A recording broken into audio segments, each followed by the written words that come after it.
नमस्ते बच्चों। आज हम भारत की सबसे प्राचीन और समृद्ध संस्कृतियों में से एक गोंड समुदाय की विरासत के बारे में विस्तार से चर्चा करेंगे। ये एक बहुत ही दिलचस्प टॉपिक है, तो चलिए शुरू करते हैं।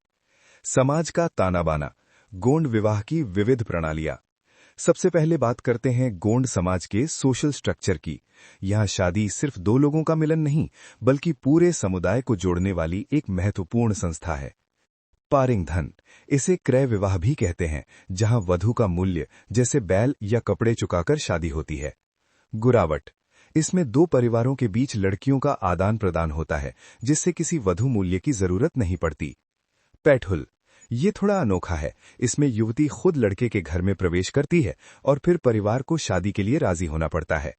दूध लौटावा, इसमें ममेरे या फुफेरे भाई बहनों के बीच शादी होती है ताकि पारिवारिक रिश्ते और मजबूत हों।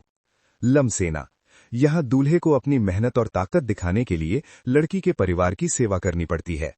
अपहरण विवाह, ये खासकर बस्तर के गोंडों में मशहूर है, जहां लड़का लड़की को भगा कर ले जाता है। गोंड देवलोक, प्रकृति और समुदाय के संरक्षक।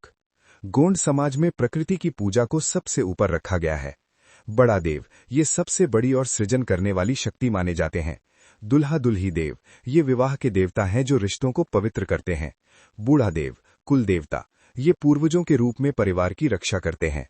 ग्राम देवता व खेरमाई, ये गांव और उसकी सीमाओं की रक्षा करने वाले रक्षक हैं।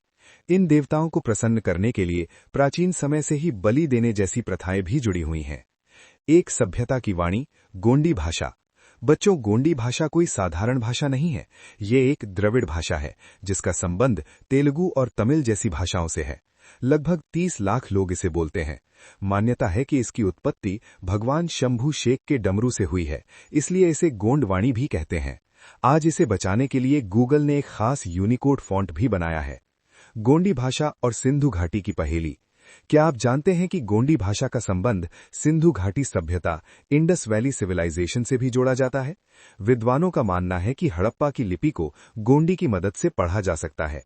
एक बड़ा कारण यह है कि हड़प्पा की तरह गोंड समाज में भी काम दाएं से बाएं यानी काउंटर क्लॉकवाइज किए जाते हैं। गोंड कला एक जीवंत पहचान। गोंड आर्ट आज पूरी दुनिया में मशहूर है। भित्ति अलंकरण, पारंपरिक रूप से महिलाएं अपने घरों की दीवारों को मिट्टी, गेरू और प्राकृतिक रंगों से सजाती थीं। आज यही कला दीवारों से निकलकर कैनवस पर आ गई है, जिसमें प्रकृति, पेड़ पौधों और जानवरों के जटिल पैटर्न बनाए जाते हैं। परंपरा और वर्तमान एक जीवंत संस्कृति। समय के साथ गोंड संस्कृति में बदलाव भी आए हैं। इन्होंने हिंदू धर्म के साथ एक समन्वय यानी हार्मनी बना लिया है। हालांकि आज आधुनिकीकरण और औद्योगिकीकरण की वजह से इनकी जीवन शैली के सामने चुनौतियां भी हैं। लेकिन अच्छी बात यह है कि पेसा जैसे कानून अब इन समुदायों को अपनी परंपराओं की रक्षा करने की ताकत दे रहे हैं। उम्मीद है आपको गोंड विरासत का ये सफर पसंद आया होगा।